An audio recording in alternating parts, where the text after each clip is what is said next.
Mr. Chairman, and Mr. Pichai, let me start out with something real quickly. We've heard several times this morning the mention that 90% of the time that a person, he or she, does an internet search, that it's through Google. Would you basically agree that that's true?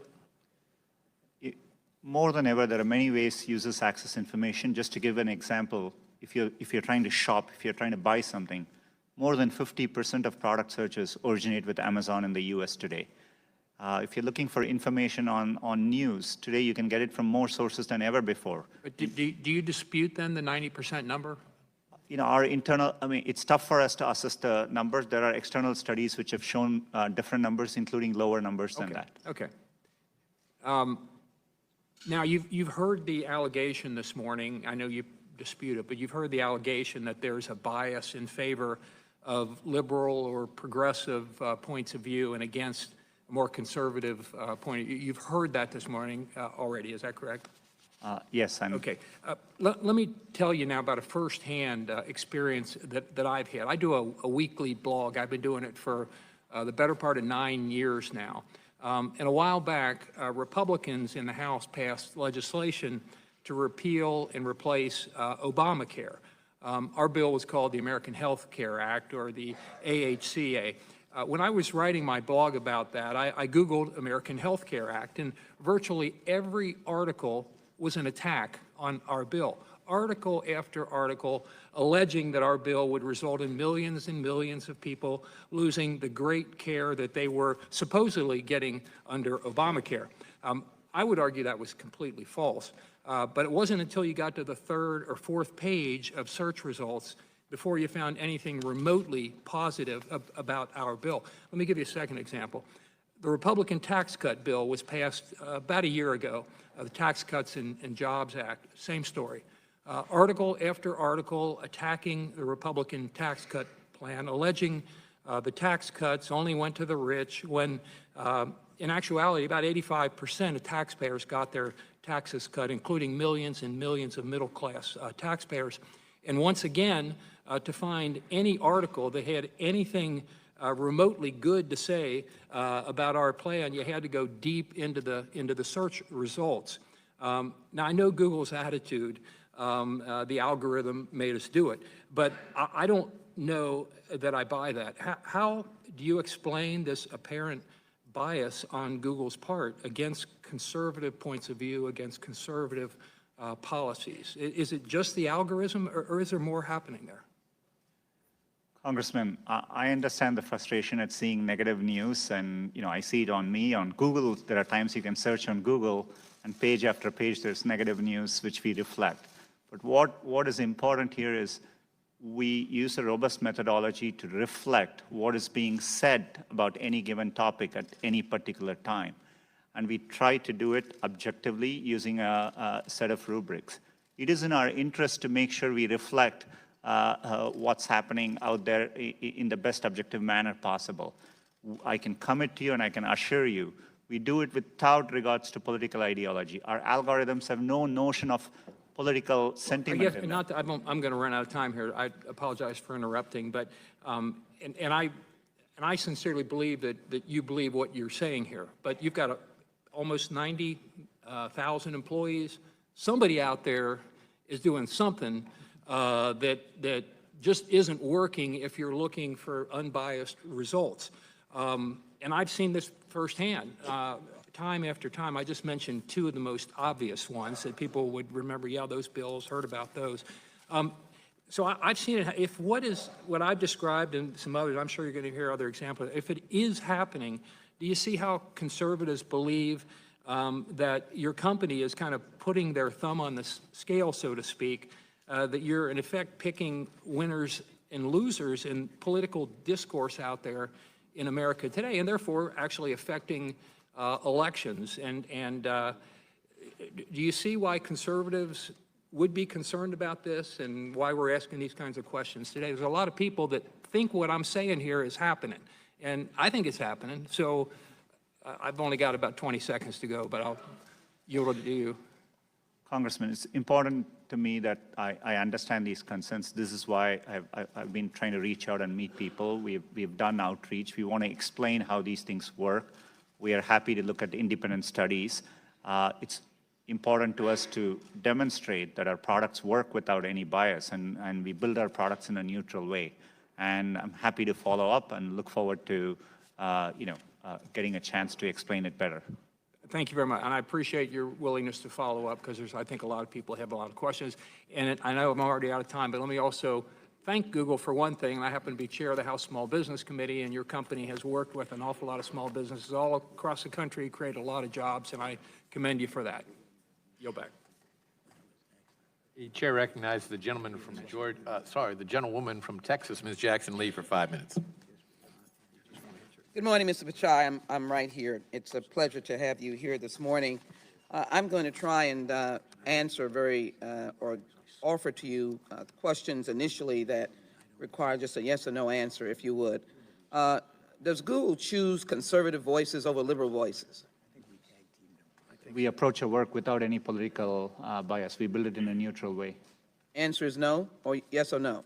No, Congressman. If hate speech provokes violence, is that the definition beyond other aspects that you consider that you would take it down? I know there are other aspects, but particularly encouraging violence. Does that get taken down? In primary purpose of inciting violence is what we consider as hate speech. Yes, Congressman. And it would be taken down? Yes, we would remove.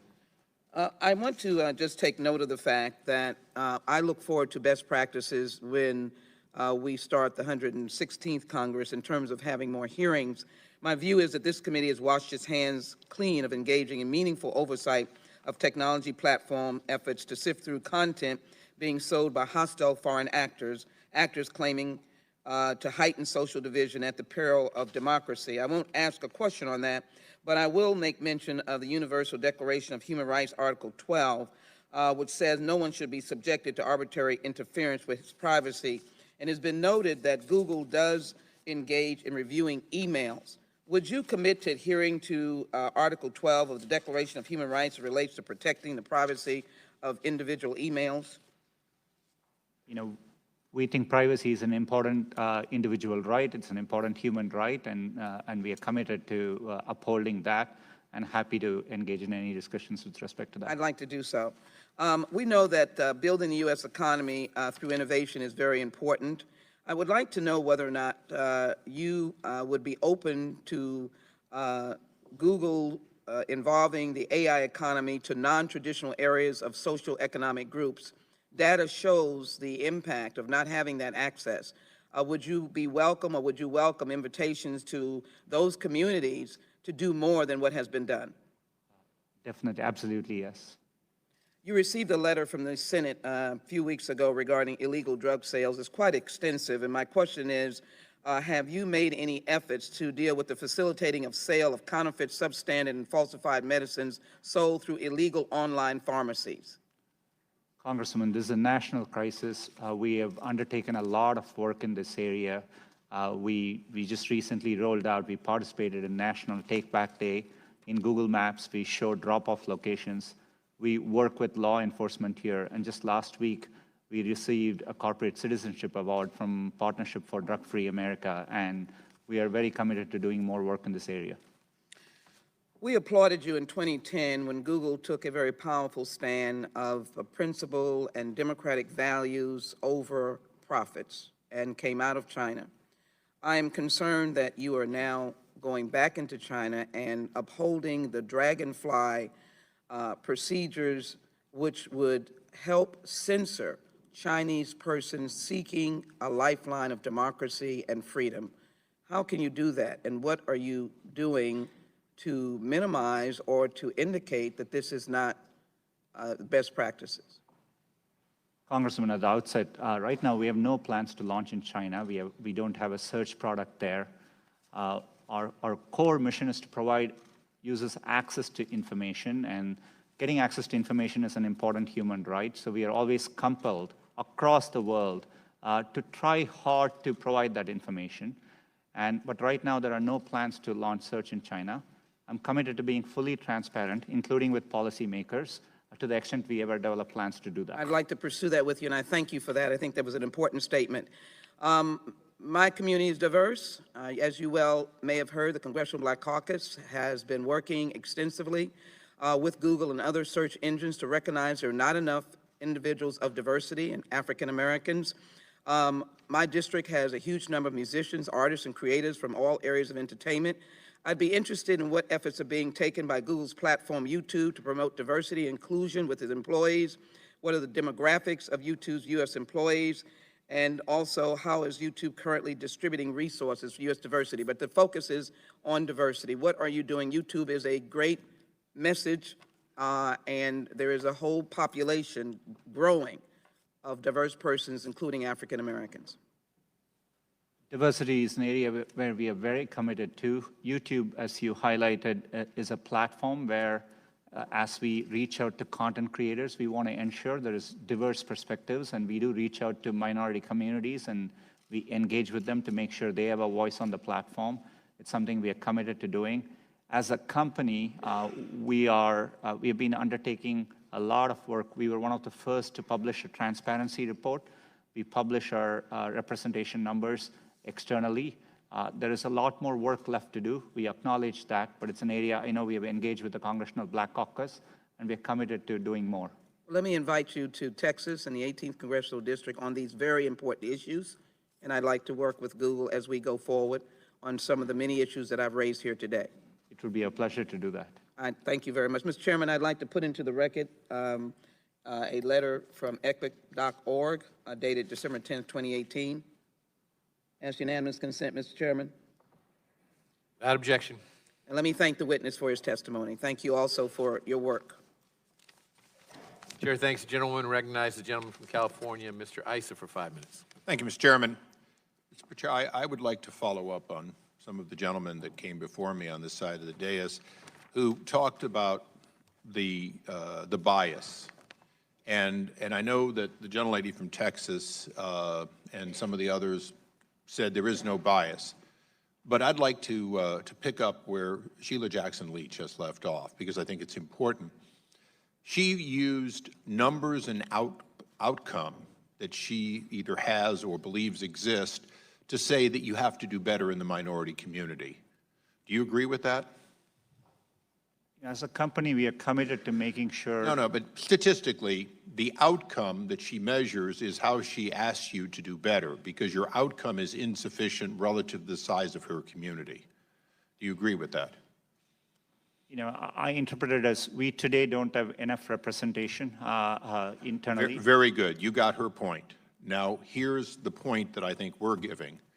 If you measure the outcome, such as some of those that were just listed by the gentleman from Texas and Ohio, what you find is that there is an appearance of bias, including, quite frankly, the outcome of search engines, even the question of whether if I pay for advertising and my Democratic opponent pays for advertising, if the characteristic of what we happen to search for somehow is more expensive if you're trying to get conservative than Republican. Those are outcome events.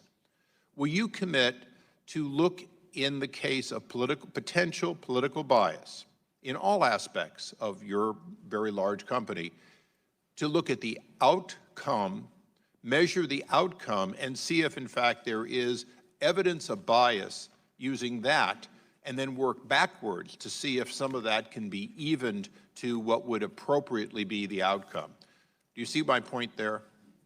Congressman, I understand. We don't want any, while I'm confident we don't approach our work with any political bias, I think it's important to me that we always look at outcomes and we assess to make sure there's no evidence of bias. And the reason I give you this point, for most of my adult life, there have been laws on the book to stop the events that Ms. Jackson Lee speaks of.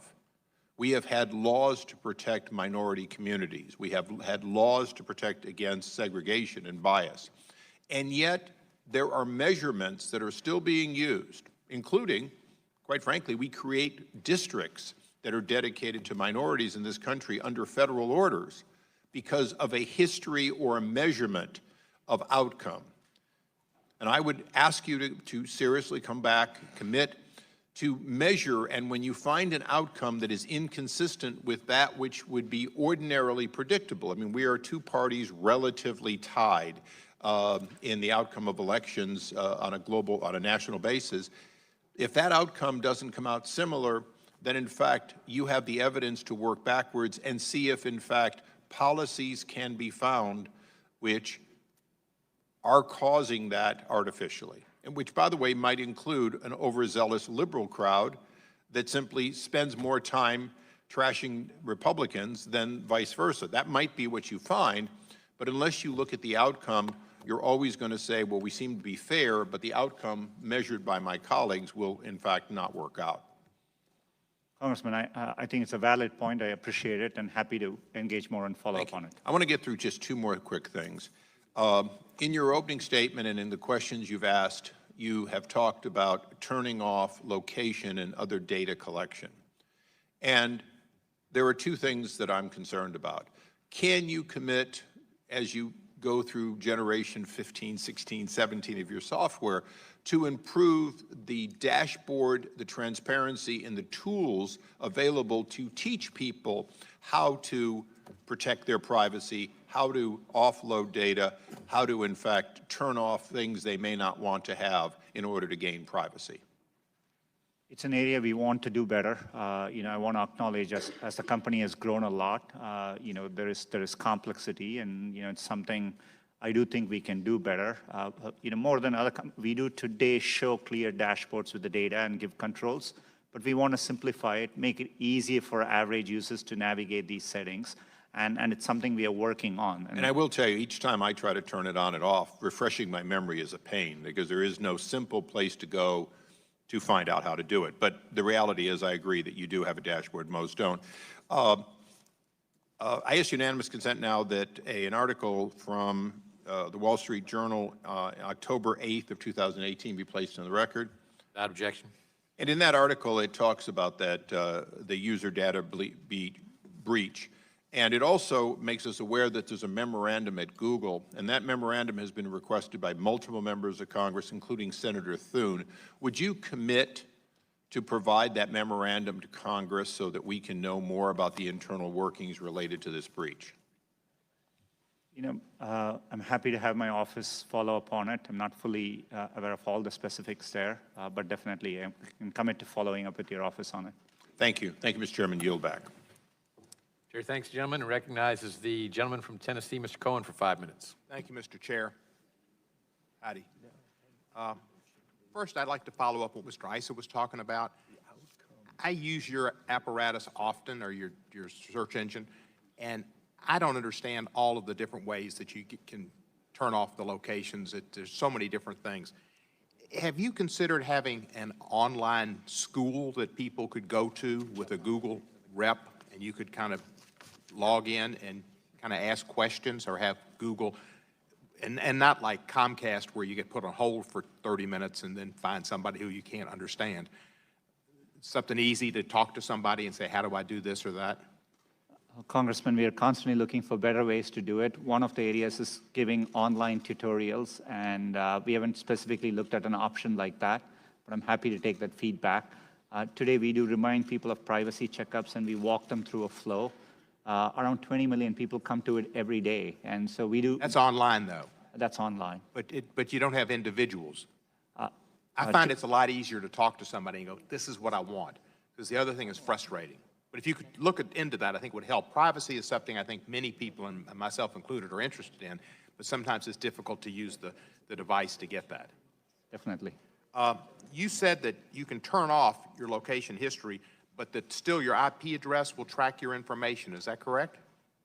All I meant, not just common to Google. Today, many internet companies do collect and sometimes store IP information for security reasons. For example, we need to know the language in which we serve your search results.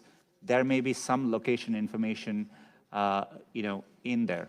Location turns out to be in the fabric of how people use internet today. I do think it's important there is legislation in this area. As a company, we want to try and simplify things and be state of the art, but it is a complex area. We realize we need to do better, and we are working on it. Question about Russia. In recent months, authoritarian regimes, most prominently Vladimir Putin's regime in Russia, which seems to have first place, they're the Heisman winner of that, have used bots to manipulate YouTube's algorithms into restricting the accessibility of online content from democratic and human rights activists. Would the gentleman suspend Sure. the individual who has Stop the provided clock, us with a poster will remove that immediately from the room? Or the, Could we have the doors closed? Could we have the doors closed? Capitol Police will escort the gentleman out of the building. I feel like I'm at a USC football game and shiver them. Absolutely. Thanks. Gentleman's recognized. And I get 20 more seconds, right? Yes, without objection. All right, so in recent months, authoritarian regimes, most prominently Vladimir Putin's regime in Russia, have used bots to manipulate YouTube's algorithms into restricting the accessibility of online content from democratic and human rights activists by piling up tens of thousands of artificial dislikes to their videos. I'm aware human rights activists had met with representatives of Google to discuss this problem and find a way of amending the algorithms to prevent this abuse by authoritarian regimes, but so far no systemic solution has been found.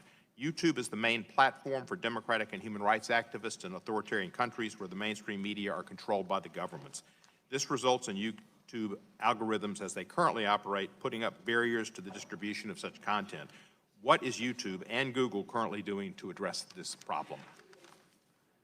Congressman, both YouTube and Google are really committed to freedom of expression. We do want to be a platform by which people can get their messages out, and we work hard to do that. And, you know, I'm not sure of all the specifics in that particular case, but happy to follow up. But in general, we work hard. We operate around the world. Part of the reason we do it is so that we can be a platform by which people can get their messages out, and including human rights activists.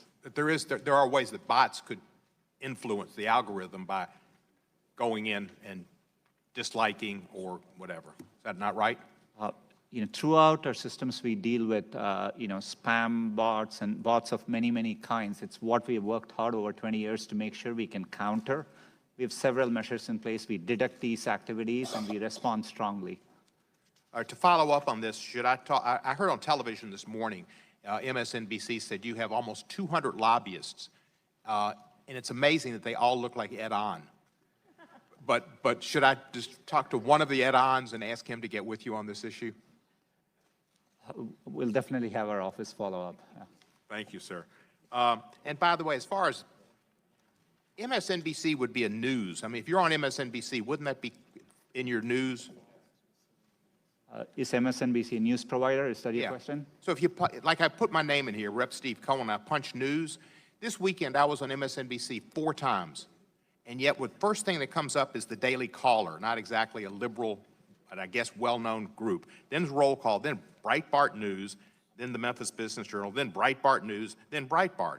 So it looks like you are overly using conservative news organizations on your news. And I'd like you to look into the overuse of conservative news organizations to put on liberal people's news on Google. And if you'd let me know about that, I'd appreciate it. You know, we do get concerns across both sides of the aisle. You know, I can assure you we do this in a neutral way, and we do this based on that specific keyword, what we are able to assess as the most relevant information. And I'm sure you try to, but it's hard for me to fathom being on MSNBC for like 8 minutes each show, 4 times, and there's more content on Breitbart News than MSNBC. That might say something about, well, I'm not going to say that. Scary. Thank you, sir. Chair recognizes the gentleman from Ohio, Mr. Jordan, for 5 minutes. Thank you, Mr. Chairman. Mr. Pichai, in your opening statement, you said, I lead this company without political bias and work to ensure that our products operate that way. Ileana Murillo is Google's head of multicultural marketing. Does Ms. Murillo do good work? I'm not directly familiar with her work, but she's an employee of Google, and you know, we are proud of our employees. Well, you praised her work. The day after the 2016 election, in a 4-page email she wrote about her work with the Latino vote, she said, even Sundar gave our effort a shout out. Is she referring to you there? She was referring to my communication around translation for a different related effort. Okay, well, I'm going to look at 2 other sentences she had in that long email, again, recapping her work in the 2016 election. with the Latino vote. She said this: "We push to get out the Latino vote with our features." A few lines down in her email, she qualified that sentence, and she said, "We push to get out the Latino vote with our features in key states." And she specifically cites the states Florida and Nevada. Near the end of her email, in a similar sentence, she says, "We supported partners like Voto Latino to pay for rides to the polls in key states." With me? I want to kind of analyze those two sentences. We push to get out the Latino vote with our features in key states. We supported partners like Voto Latino to pay for rides to the polls in key states. Is it fair to say the "we" in both sentences, Mr. Pichai, refers to Google? Congressman, we are very concerned whenever there are allegations like that. Our team looked into it. I'm not asking that question. I'm asking, is it fair to say the "we" in both sentences refers to the company Google?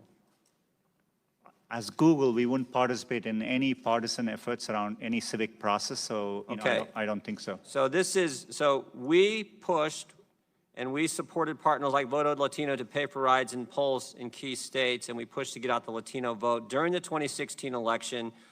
And how were they getting that done?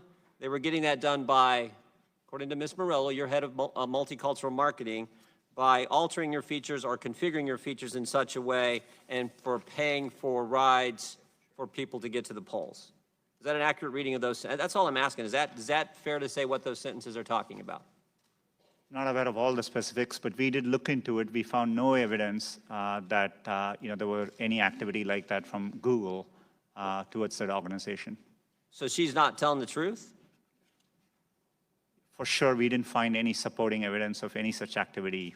She said she paid for rides to the polls, and they configured their features in such a way as to get out the Latino vote.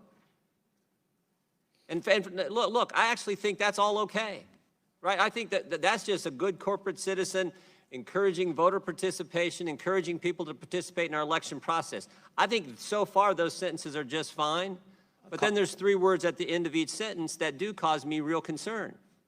And those 3 words are: we push to get out the Latino vote with our features in key states. Now suddenly it gets political. We supported partners like Voto Latino to pay for rides to the polls in key states. Now that makes everything different.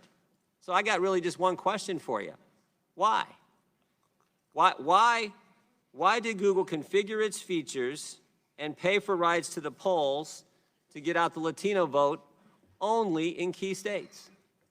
Congressman, as I said earlier, we found no evidence to substantiate those claims. The only effort we do around elections. So your head of multicultural marketing, who you praised her work in this email, gave her a shout out, was lying when she said you were trying to get out the Latino vote in key states? We today, in the U.S., around elections, we make it, and this is what users look to us for, where to register to vote, where to find your nearest polling place, what are the hours they are open, and we do those things effectively. I appreciate that, Mr. Pichai. And I already said that's being a good corporate citizen. What I'm asking is, why did you only do it in key states? We didn't do any such activity as Google on any of these key states. I mean, there are employees, I think Did you push to get out the Latino vote in all states? As Google, we don't have goals around pushing out to get any particular segment. We don't participate in partisan activities. We engage with both campaigns. We support and sponsor debates across both sides of the aisle, and we provide users with information to get to elections. Your head of multicultural marketing said you were pushing to get out the Latino vote, paying for a ride to the polls for the Latino vote only in key states, and you're saying that's not accurate. Yes, that's right. We haven't found any evidence to substantiate So any she just made it up out of thin air the day after the election and wrote this email to your top executives, and it's not true? Congressman, I'm happy to follow up, but I think the employees today do their own activities. We don't want the follow-up. I want the real answers right here in this committee. As I said earlier, we have looked into it. We didn't find Did you push to get out the key vote? And I would say the 2 most populous states for Latinos would be California and Texas. Did you push to get out the Latino vote and pay for people to go to the polls in California and Texas? We as a company didn't have any effort to push out votes for any particular demographic. That would be against our principles. We participate in the civic process in a nonpartisan way, and we think it's really important we do it that way. Well, I just think it's interesting, Mr. Chairman, I know I'm over time, but I think it's interesting that their head of multicultural marketing writes an email the day after the election where she talks about 71% of Latino votes voted for Hillary, but that wasn't enough. And she talks about paying for rides to the polls in key states for Latino votes to get out the Latino vote in key states. And the head of the company says that's not accurate. The time of the gentleman has expired. The witness may answer the question. Chairman, I think it's important for us, and we are happy to follow up with Congressman there, and we haven't found any evidence to substantiate those allegations, but Does Ms. Murillo still work for the company? it's time my understanding she does. Yes, sir. Chair recognizes the gentleman from Georgia, Mr. Johnson, for 5 minutes. Thank you, Mr. Pichai. Have you ever heard talk of this email that you were just asked about by your head of multicultural marketing?